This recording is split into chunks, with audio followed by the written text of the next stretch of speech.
पानी भनौँ के चालिसे घण्टाको ढुङ्गा टुटी बाहिर खोला चालिसे घण्टाको ढुङ्गा टुटी बाहिर खोला पानी लान्छु है झुम्के जस्तो होला होला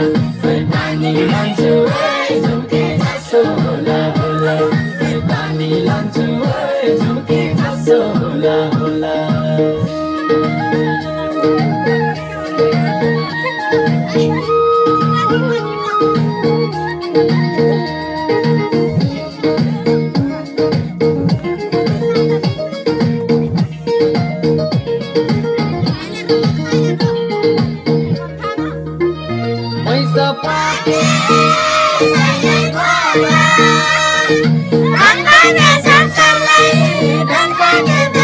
Dan